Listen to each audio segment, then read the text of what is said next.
নমস্কাৰ ছাৰ। সৎ সাহেব। ছাৰ কি নাম আপোনাৰ? ৰমেশ কুমাৰ। ছাৰ ক'ৰ পৰা আহিছে আপুনি? ছাৰ গাঁও ভজৰা, তহচিল চৰ্দাৰ, জিলা চুৰু, ৰাজস্থানৰ নিবাসী হয়। সন্ত ৰামপালদেৱ মহাৰাজৰ পৰা নাম দীক্ষা লোৱাৰ আগত আপুনি কিবা ভক্তি সাধনা কৰিছিলনে? ছাৰ সন্ত ৰামপালদেৱ মহাৰাজৰ শৰণলৈ অহাৰ আগতে যিমানবোৰ দেৱী দেৱতা আছিলে সকলোৰে ভক্তি কৰিছিলোঁ। যেনে ধৰক হনুমানৰ পূজা কৰা, কৃষ্ণদেৱৰ ভক্তি কৰা। যেতিয়া মই সৰু আছিলোঁ হনুমানদেৱৰ ভক্তি কৰিছিলোঁ। তাৰপিছত মোৰ এৰিয়াৰ ভিতৰত এজন সন্ত আছিল, ভোলে বাবা নামৰ। তেওঁ প্ৰবচন দিব আহিছিল। তেওঁ প্ৰবচন কৰিছিলে, তেওঁ ভাগৱতৰ প্ৰবচন কৰিছিলে। তাৰ আগতে মই হনুমানদেৱৰ ভক্তি কৰিছিলোঁ। গতিকে সৰুৰ পৰা এটা ইচ্ছা আছিল, পৰমাত্মাক পোৱাৰ ইচ্ছা। গতিকে সৰুৰ পৰা ভাবিছিলোঁ যে পৰমাত্মা কোনো আন, এওঁলোক পৰমাত্মা নহয়। যি হিপাৰূপী পৰমাত্মা, তেওঁৰ ভক্তি কৰিব লাগে। গতিকে ভোলে বাবাই ক'লে যে যি কৃষ্ণ ভগৱান আছে তেওঁৱেই পূৰ্ণ পৰমাত্মা। ভাগৱতৰ যি কথা সেয়া আটাইতকৈ ডাঙৰ কথা, তাতকৈ ডাঙৰ কোনো গ্ৰন্থ নাই। তেতিয়া মোৰ এনেকুৱা লাগিল যে কৃষ্ণ ভগৱানেই পূৰ্ণ পৰমাত্মা। গতিকে তেওঁৰ ভক্তি কৰিবলৈ ধৰিলোঁ। তাৰ বাহিৰেও যেনে ব্ৰত ৰাখিব লাগে, মঙলবাৰে ব্ৰত ৰাখিছিলোঁ, নৱৰাত্ৰিৰ ব্ৰত ৰাখিছিলোঁ। আৰু এমাহ মই শাওনৰ মাহটো মই নিৰাহাৰে আছিলোঁ। এটা সম্পূৰ্ণ শাওন মাহ মই অন্ন গ্ৰহণ কৰা নাছিলোঁ। আৰু এই দাসে 6 মাহ খালী ভৰিৰেও খোজ কাঢ়িছিল। তাৰপিছত নিৰ্জলা একাদশী, যি পানী নোখোৱাকৈ কৰা হয়, এই দাসে সেই নিৰ্জলা ব্ৰত কেইবাটাও ৰাখিছিলে। ছাৰ আপুনি যিহেতু ক'লে আপুনি ইমানবোৰ পূজা কৰিছিলে, কৃষ্ণদেৱৰ ভক্তি কৰিছিলে আৰু শিৱদেৱৰ ভক্তি কৰিছিলে, তথা এমাহলৈকে উপবাসো খাটিছিলে, তেন্তে ছাৰ ইমানবোৰ ভক্তি কৰাৰ পিছতো আপুনি সন্ত ৰামপালদেৱ মহাৰাজৰ পৰা নাম উপদেশ কিয় ল'লে? ছাৰ প্ৰথমতেতো সন্ত ৰামপালদেৱ মহাৰাজৰ জ্ঞান মোৰ বহুত ভাল লাগিল। তেওঁৰ কিতাপ পঢ়িছিলোঁ, সেয়া বহুত ভাল লাগিছিল। দ্বিতীয়তে মই বহুত সাধনা আৰু বহুত ব্ৰত ৰখাৰ বাবে মোৰ শৰীৰ একেবাৰে দুৰ্বল হৈ গৈছিলে আৰু পেট বিষো হ'ব ধৰিছিলে মোৰ।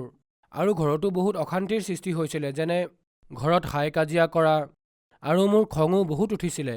কিন্তু সন্ত ৰামপালদেৱ মহাৰাজৰ শৰণলৈ অহাৰ পিছত সেই সকলো পৰমাত্মাৰ দয়াত নৰ্মেল হৈ গ'ল। ছাৰ আপুনি সন্ত ৰামপালদেৱ মহাৰাজৰ শৰণলৈ কেনেকৈ আহিল? ছাৰ সন্ত ৰামপালদেৱ মহাৰাজৰ শৰণলৈ এনেকৈ আহিলোঁ। মই সেই সময়ত বেংগলৰত আছিলোঁ। মই যেতিয়া বেংগলৰৰ পৰা গাঁৱলৈ আহিলোঁ, তেতিয়া গাঁৱত এখন গৌশালা আছিলে। ভগৱানক ভাল পোৱাৰ বাবে মই গৌশালালৈ গ'লোঁ। গৌশালাত এজন ভকত আছিলে। তেওঁ মোক খালী ভৰি থকা দেখি ক'লে, তুমি খালী ভৰিৰে কিয় আছা? মই ক'লোঁ যে ভাই এনেই আছোঁ। তেওঁ ক'লে, নহয় কিয় আছা কোৱা। মই ক'লোঁ নাই এনেই। তেতিয়া ক'লে, ঠিক আছে তুমি মোক কোৱা যে আটাইতকৈ ডাঙৰ নামটো কি? মই ক'লোঁ, ভাই মই এইটোৱে শুনিছিলোঁ যে ওম নাম সবচে বড়া ইসছে বড়া না কোই, যো ইছকা স্মৰণ কৰে শুদ্ধ আত্মা হয়। গতিকে মই ক'লোঁ যে ওম নামটো আটাইতকৈ ডাঙৰ। তেতিয়া ক'লোঁ চাগে ৰাম নাম আটাইতকৈ ডাঙৰ হ'ব। তেওঁ ক'লে নহয়। তেতিয়া ক'লোঁ ওম নমো ভগৱতে বাসুদেৱায়, এইটো আটাইতকৈ ডাঙৰ হ'ব। তেওঁ ক'লে নহয়। মই ক'লোঁ যে ওম নমো ভগৱতে বাসুদেৱায়, শ্ৰীকৃষ্ণ গোবিন্দ হৰে মুৰাৰী, হে নাথ নাৰায়ণ বাসুদেৱায়, এইটোৱে ডাঙৰ হ'ব। তেওঁ ক'লে যে নহয়। তেতিয়া মই ক'লোঁ যে ভাই আপুনিয়ে কৈ দিয়ক কোনটো ডাঙৰ, মই নাজানো দিয়া। তেতিয়া তেওঁ মোক সন্ত ৰামপালদেৱ মহাৰাজে লিখা জ্ঞান গংগা নামৰ কিতাপখন দিলে। গতিকে যেতিয়া কিতাপখন দিলে, তেতিয়া মোৰ মনত এনেকৈ অভিমান আহিল, অহংকাৰ আহিল যে মই গীতাৰো পাঠ কৰোঁ, সুন্দৰাকাণ্ডৰো পাঠ কৰিছোঁ মই, আৰু ভাগৱতৰ পাঠো মই ঘৰত কৰিবলৈ ধৰিছিলোঁ, ৰামায়ণৰ পাঠো মই কৰোঁ, আৰু অন্য সাধনাও কৰোঁ। এই কিতাপখনৰ ভিতৰতনো কি আছে? যেতিয়া মই সেই কিতাপখন সম্পূৰ্ণ পঢ়িলোঁ, আপোনালোকে নামানিব, মই বহি কান্দিবলৈ ধৰিলোঁ যে সেই পৰমাত্মা, মইতো গমেই পোৱা নাছিলোঁ যে পৰমাত্মা কোন। এই কিতাপখনটো অমূল্য গ্ৰন্থ হয়। ইয়াৰ ভিতৰত 4খন বেদ, পবিত্ৰ গীতা, কুৰাণ, বাইবেল সকলো গ্ৰন্থৰে সমাৱেশ আছে। এইখনটো বহুত ডাঙৰ গ্ৰন্থ হয়। আৰু মই ইয়াৰ অপমান কৰিলোঁ। হে পৰমাত্মা মোক ক্ষমা কৰিবা, আৰু পৰমাত্মা আপোনাৰ শৰণত লওক মোক। তাৰে কিছুদিন পিছত মই বৰবালা আশ্ৰমলৈ গ'লোঁ। বৰবালা আশ্ৰমলৈ যোৱাৰ পাছত মই যেতিয়া তাৰে স্থিতি দেখিলোঁ, তাৰে পৰিৱেশ দেখিলোঁ, তেতিয়া মোৰ আত্মা প্ৰসন্ন হৈ গ'ল যে সকলোৱে নিজৰ মাজতে মগ্ন হৈ আছে, কোনেও হাই কাজিয়া কৰা নাই, সকলোৱে শান্তিত বহি আছে, ভোজ খাই আছে, কোনোবাই মালা গনি আছে, কোনোবাই আৰতি কৰি আছে। গতিকে মই সেই পৰিৱেশ বৰ ভাল পালোঁ। আগতেতো কেৱল শুনিছিলোঁ সৎলোকৰ কথা, কিন্তু সন্ত ৰামপালদেৱ মহাৰাজৰ শৰণলৈ যোৱাৰ পাছতহে মোৰ জ্ঞান হ'ল যে ভাই এয়া সাক্ষাৎ স্বৰ্গ। পিছদিনা পৰিৱেশটো দেখি সন্ত ৰামপালদেৱ মহাৰাজৰ আশ্ৰমত 22 অক্টোবৰ 2011ত দীক্ষা গ্ৰহণ কৰিলোঁ। ছাৰ আপুনি সন্ত ৰামপালদেৱ মহাৰাজৰ শৰণলৈ অহাৰ পিছত কিবা লাভ পালেনে? সন্ত ৰামপালদেৱ মহাৰাজৰ শৰণলৈ অহাৰ পিছত গুৰুদেৱৰ পৰা নাম লোৱাৰ পিছত তাৰ কিছুদিনৰ পিছতেই মই যেতিয়া প্ৰাৰ্থনা জনালোঁ যে দাসৰ এটা প্ৰাৰ্থনা আছে গুৰুদেৱ, তেতিয়া গুৰুদেৱে ক'লে তোমাৰ প্ৰাৰ্থনা হৈ গ'ল। তেতিয়া মই ভাবিলোঁ যে কেনেকৈ গম পালে তেওঁ? গুৰুদেৱে একো নুসুধিলে ক'লে হৈ গ'ল। কিন্তু মোৰ ইমান জ্ঞান নাছিলে যে সন্তৰ শব্দত শক্তি থাকে, সন্তটো অন্তৰ্যামী হয়। তাৰপিছত ঘৰলৈ আহিলোঁ। তাৰ কিছুদিনৰ পিছতে মোৰ সেই কাম সিদ্ধ হ'ল। তাৰে কিছুদিন পিছত আকৌ মোৰ এক গুৰুদেৱৰ পৰা নাম লোৱাৰ আগতে এটা ল'ৰা হৈছিলে। সেই ল'ৰাটো জন্মৰ পৰাই, যেতিয়া জন্ম হৈছিলে তাৰে কিছুদিনৰ পিছৰ পৰাই বেমাৰত পৰিব ধৰিলে। তাক কেতিয়াবা জয়পুৰ, কেতিয়াবা বিকানিয়াৰ, কেতিয়াবা জয়পুৰ, কেতিয়াবা বিকানিয়াৰ, কেতিয়াবা 10 দিন হস্পিটেলত, 5 দিন ঘৰত, 5 দিন হস্পিটেলত, 10 দিন ঘৰত, এনেকৈ মানে আছিল সি প্ৰায় বেমাৰতে আছিল। তাৰ পিছত মই এইবোৰ কথাত চিন্তাত পৰি বিকানিয়াৰত যি কঠাৰী হস্পিটেল আছে, ডক্টৰ গুৰু গুম্বৰ, তেওঁক দেখুৱাইছিলোঁ, ট্ৰিটমেণ্ট কৰাইছিলোঁ। ডক্টৰেও একো বুজি পোৱা নাছিলে। তেওঁলোকে ঔষধ দিছিলে আৰু আমি লৈ ঘৰলৈ আহিছিলোঁ। 2-4টা পৰীক্ষা কৰাইছিলোঁ, পৰীক্ষা কৰিব দিছিলে আৰু কৰি ঘৰলৈ আহিছিলোঁ। কিন্তু একো লাভ হোৱা নাছিলে। এদিন মই ভাবিলোঁ, হে পৰমাত্মা, মই যে হস্পিটেললৈ যাওঁ তাতকৈ ভাল যে মই আপোনাৰ শৰণলৈ আহোঁ। তালৈ গ'লে মোৰ টাইম খৰচ, পইচা খৰচ হয়। গতিকে মই এনেকৈ ভাবি ঔষধ বন্ধ কৰি দিলোঁ। আৰু যেতিয়াৰ পৰা ঔষধ বন্ধ কৰিলোঁ তেতিয়াৰ পৰা 4-5 বছৰ হৈ গ'ল। মালিকৰ দয়াত সেই ল'ৰা এতিয়া সুস্থ। তাৰ পিছত মই বিকানিয়াৰ, জয়পুৰ কোনো হস্পিটেলতে নিব লগা নহ'ল। তাৰ পিছত মোৰ আনটো সন্তান হ'ল। দ্বিতীয়টো সন্তান হোৱাত প্ৰথম সন্তানটোৰ নাম ৰাখোঁতে আমি সদগুৰুদেৱক সুধিছিলোঁ। তেতিয়া সদগুৰুদেৱে প্ৰথম সন্তানটোৰ নাম নীৰজ বুলি কৈছিল।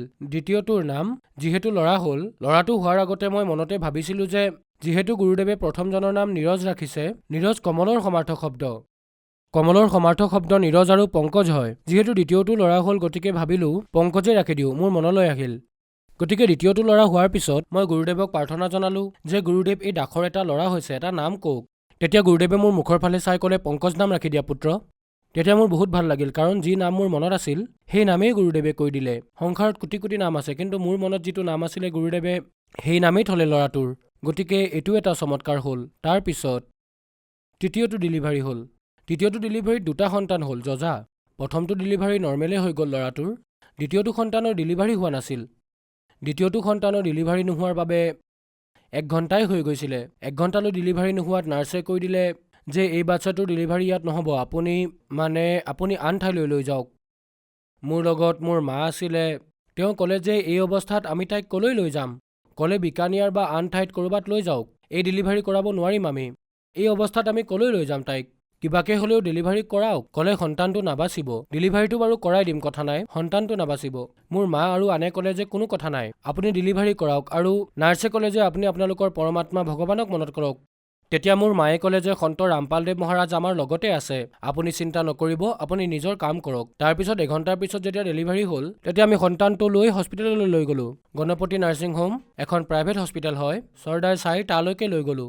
তালৈ যোৱাৰ পিছত ডক্টৰে মোক ক'লে যে এই সন্তানটো আপুনি যদি বিচাৰে বিকানিয়াৰ বা জয়পুৰলৈ লৈ যাব পাৰে। তেওঁলোকে কৈছিলে যে এই সন্তানটো বাচাৰ আশা নাই, কিয়নো এই ধৰণৰ সন্তান প্ৰায় নাবাচেই।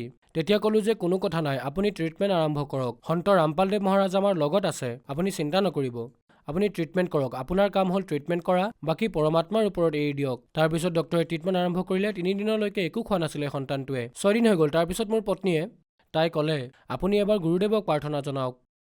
মই তাইক ক'লোঁ, তাই ভক্তি নকৰে, নাম লৈ থৈছে, কিন্তু মৰ্যাদাত নাথাকে। তেতিয়া মই তাইক ক'লোঁ যে তুমি ভক্তি নকৰা, মৰ্যাদাত নাথাকা, কিন্তু যেতিয়া দুখ আহে তেতিয়াহে পৰমাত্মালৈ মনত পৰে, আৰু সুখ হ'লে পৰমাত্মাক পাহৰি যোৱা। গতিকে মই প্ৰাৰ্থনা নজনাওঁ। এনেকৈ কৈ য'ত এডমিট হৈ আছিলে তাৰ পৰা মই ওলাই গ'লোঁ। তেতিয়া তাৰে পিছত অলপ পাছত মই যেতিয়া আকৌ গ'লোঁ, তেতিয়া আকৌ ক'লে যে মই আপোনাক আকৌ এবাৰ কৈছোঁ, আপুনি এবাৰ গুৰুদেৱক প্ৰাৰ্থনা জনাওক, মোৰ ভাল লাগিব। মই ভাবিলোঁ ঠিক আছে, সন্ত ৰামপালদেৱ মহাৰাজটো দয়াৰ সাগৰ, তেওঁক মই প্ৰাৰ্থনা জনাম, কোনো কথা নাই, কিন্তু তাৰ পিছতো যদি তুমি ভক্তি নকৰা, মৰ্যাদাত নাথাকা। গতিকে মই সদগুৰুদেৱক ৰাতি প্ৰায় 10 মান বজাত মই প্ৰাৰ্থনা জনালোঁ। তাৰপিছত ৰাতিপুৱা যেতিয়া ডক্টৰ আহিলে, তেতিয়া ডক্টৰে ক'লে আপোনাক গধূলি ছুটি দি দিম, ল'ৰাটো ঠিকেই আছে, পৰমাত্মাৰ দয়া হ'ল। আগদিনা যেতিয়া প্ৰাৰ্থনা কৰিলোঁ, পিছদিনাই ডক্টৰে ছুটি দি দিলে, আমি ঘৰলৈ উভতি আহিলোঁ। আৰু ডক্টৰে এইটোও কৈছিলে যে সন্তানটো বাচিলেও তাৰ কিবা নহয় কিবা ডিফেক্ট থাকিব, এই ল'ৰাটো সম্পূৰ্ণৰূপে সুস্থ হ'ব নোৱাৰিব। সেই সন্তানটো আজি 4টা সন্তানৰ ভিতৰত আটাইতকৈ এক্টিভ সিয়ে হয়। সন্ত ৰামপালদেৱ মহাৰাজৰ শৰণলৈ অহাৰ আগতে মই বহুত খঙাল আছিলোঁ। খঙৰ বাবে ঘৰত কাজিয়া হৈছিলে। মই বহুত টেনচনত আছিলোঁ। মোৰ এই মনুষ্য জীৱন, মোৰ এই জীৱন কেনেকৈ সফল হ'ব, কেনেকৈ আমি জীয়াম, এনেকৈ যদি খং উঠে। গৃহস্থ জীৱনটো বহুত দীঘল, আৰম্ভহে হৈছে। সন্ত ৰামপালদেৱ মহাৰাজৰ শৰণলৈ অহাৰ পিছত মোৰ খং নুঠে, মোৰ ঘৰত শান্তি আছে। এবাৰ মোৰ মা ঘৰৰ মকৰা জাল এৰুৱাই আছিলে, চাফা কৰি আছিলে, মা তাৰ পৰা পৰি গ'ল। তলত পৰাৰ পিছত মায়ে ইমান বেছি দুখ পালে যে মায়ে ভাবিলে যে মোৰ হাৰ্টবিট ফ্ৰেকচাৰ হৈছে। তাৰপিছত ডক্টৰক দেখুৱালোঁ। সন্ত ৰামপালদেৱ মহাৰাজৰ দয়া হ'ল, একোৱেই নহ'ল, নৰ্মেল। তেওঁক অলপ 4-5 দিনৰ টেবলেট দিলে তেওঁ ঠিক হৈ গ'ল। ছাৰ, যিসকল দৰ্শকে আপোনাক আজি টিভিত চাই আছে তেখেতসকলক কি বাৰ্তা দিব? যিসকল দৰ্শকে চাই আছে তেওঁলোকক মোৰ এই প্ৰাৰ্থনা, ৰিকুৱেষ্ট যে আপোনালোকে সন্ত ৰামপালদেৱ মহাৰাজৰ সৎসংগ যি প্ৰতিদিনে বিভিন্ন টিভি চেনেলত চলে সেয়া শুনক আৰু তেওঁ লিখা কিতাপবোৰ পঢ়ক আৰু সেয়া পঢ়ি তেওঁ দিয়া আধ্যাত্মিক জ্ঞানবোৰক বুজক। সন্ত ৰামপালদেৱ মহাৰাজে শাস্ত্ৰ অনুসাৰে ভক্তি দি আছে। তেওঁ দিয়া ভক্তি আপোনালোকে কৰক, তাৰ পৰাই মুক্তি সম্ভৱ।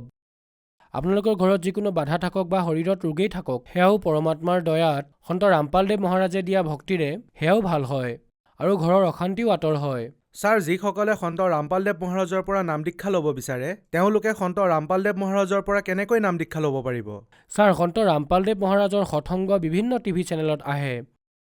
সেই সৎসংগ শুনক। সৎসংগৰ তলত শাৰী এটা আহে, শাৰীটোত নম্বৰ আহে। তাতে ফোন কৰাৰ পিছত আপোনাৰ নিকটৱৰ্তী নামদান কেন্দ্ৰৰ নম্বৰ দি দিব। তালৈ গৈ আপুনি নাম দীক্ষা ল'ব পাৰিব আৰু নিজৰ কল্যাণ কৰাব পাৰিব। ধন্যবাদ ছাৰ। সৎ চাহেব।